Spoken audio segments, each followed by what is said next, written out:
Bonjour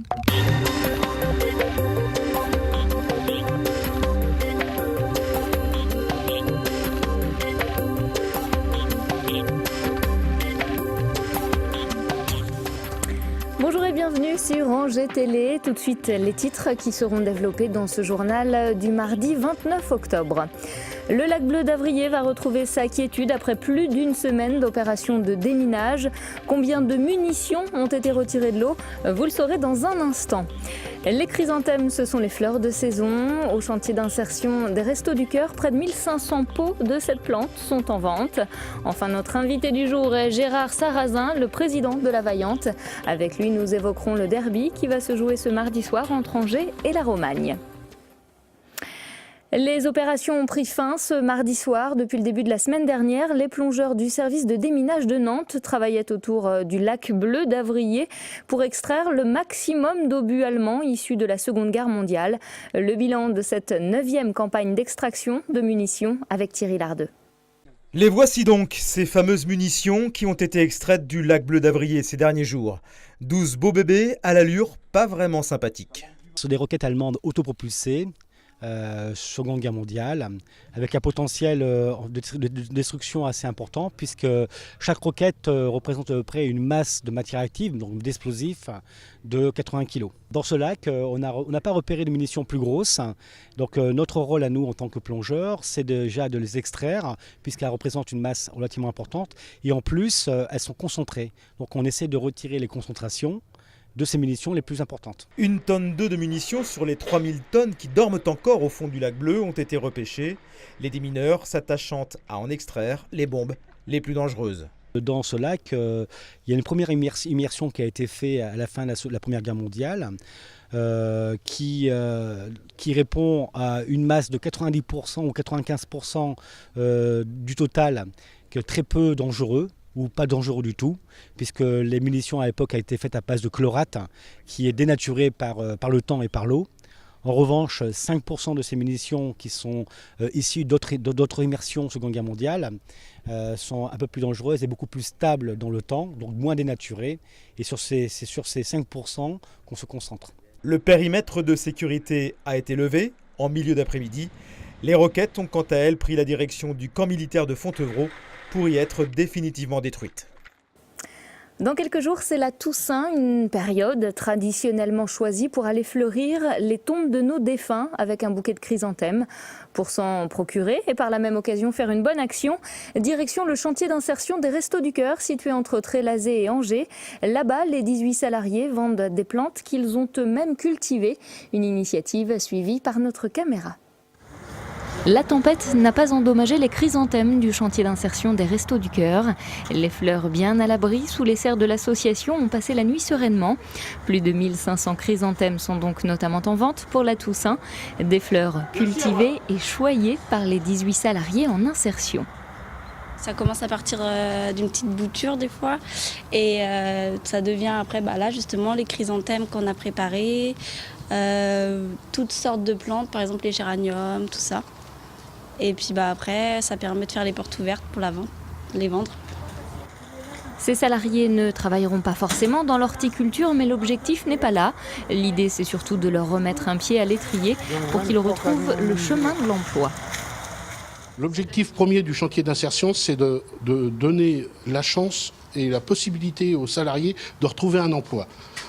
Donc l'horticulture ou le maraîchage n'est pas un support qui sera leur projet professionnel, ça peut le devenir, mais c'est surtout pour leur donner la possibilité de travailler l'assiduité, le respect des autres, le travail en groupe, des savoir-être, des choses de base.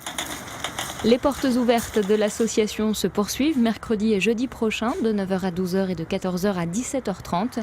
De quoi redonner un peu de couleur au massif et parterre automnal. Le Festival du film Nature et de l'Environnement se prépare à Muret-Rignier. Cette 9e édition aura lieu du 15 au 22 novembre prochain.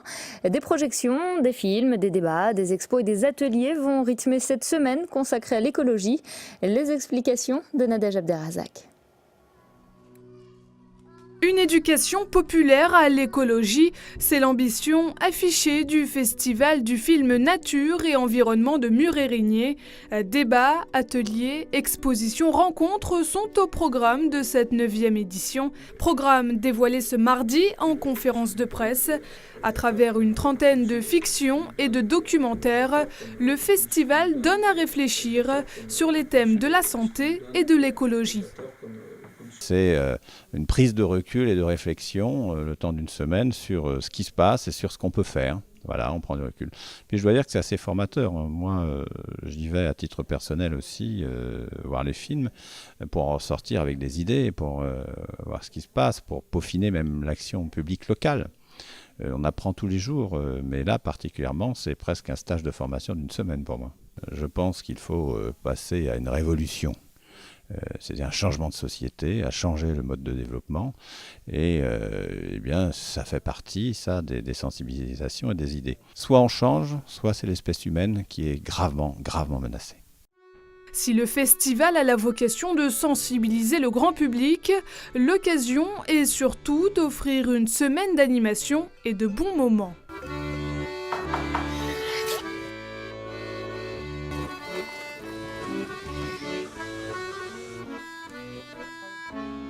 Après, on n'est pas non plus des donneurs de leçons. On fait un festival qui est convivial, où les gens peuvent se rencontrer, que ce soit les réalisateurs entre eux, les réalisateurs avec les spectateurs, que les gens puissent poser des questions et puissent passer un bon moment. En ce qui concerne les tarifs, ils oscillent entre 2 et 5 € la séance. Davantage de renseignements sur le site internet du festival.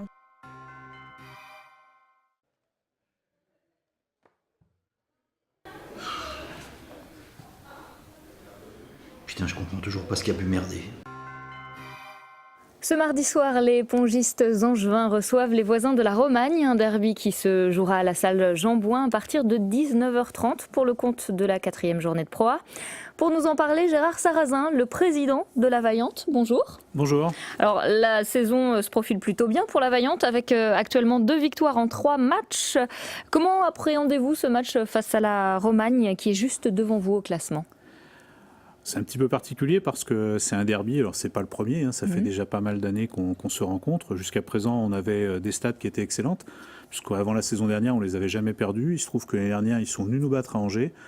On avait pris notre revanche en gagnant à la Romagne, donc voilà, c'est un match un peu particulier. Les joueurs se connaissent super bien, les deux clubs s'entendent très bien, mais il y a cette petite suprématie au niveau local à essayer de maintenir. En tout cas, pour nous, le plus important, ce serait de gagner, parce qu'effectivement, on voudrait continuer sur une dynamique qui était plutôt bonne, mais on sait que ça va être compliqué. Il y aura du monde à la salle Jean Bouin ? Vu le nombre de demandes de places qu'on a pu recevoir, il y a toujours de l'engouement autour du derby. Et alors là, il tombe très bien parce que pendant les vacances scolaires, c'est toujours une bonne date. On n'est pas un sport à chrono, des fois on finit un petit peu tard. Et le fait de ne pas avoir école le lendemain, les parents sont parfois en vacances, c'est très bien. Je pense qu'il y aura au moins 1500 personnes ce soir à Jean Bouin. Alors le Maine-et-Loire est le seul département français où on compte 2 équipes au plus haut niveau. Comment vous expliquez cet engouement ? D'abord, le tennis de table est un sport particulièrement populaire et en plus, dans le département, il y a plus de 4000 licenciés. Je crois qu'on a 2 clubs forts, un dans les Mauges, un sur Angers. Les 2 clubs se sont un peu nourris l'un de l'autre pour aussi évoluer et progresser sur l'ensemble des composantes d'un club. Moi, je trouve ça super bien. Après, voir au niveau accompagnement, au niveau médiatique, ça peut poser parfois des soucis ou des interrogations. Et je pense qu'on peut être vraiment très fier d'avoir un département avec 2 clubs au plus haut niveau. C'est vrai qu'on ne pense pas forcément tennis de table quand on pense au sport pour les enfants, mais ça marche bien. Vous avez aussi des sections jeunes ? Écoutez, chez nous, ça marche plus que bien parce que le club d'Angers, c'est 225 licenciés la saison dernière, donc le plus gros club de la Ligue des Pays de la Loire, et avec plus de 60% des gens qui ont moins de 18 ans. Donc effectivement, on a beaucoup de jeunes. Les jeunes adorent le tennis de table.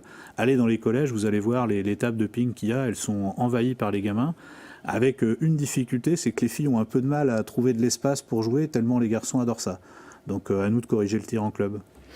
Alors vous avez dans vos rangs depuis 2009 Panagiotis Gionis, je l'ai bien dit, un joueur grec qui vient d'être sacré vice-champion d'Europe par équipe et qui a récolté le bronze en individuel.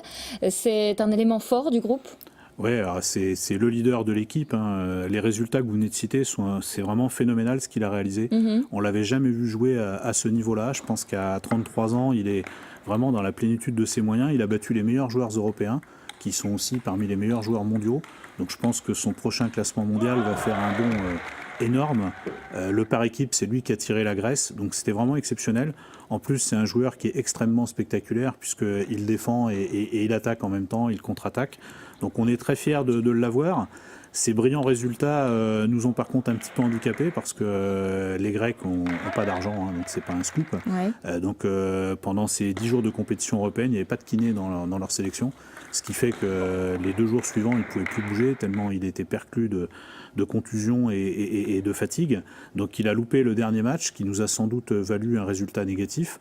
J'espère que ce soir, il va être en pleine forme et en tout cas, on l'espère un nouveau leader de l'équipe.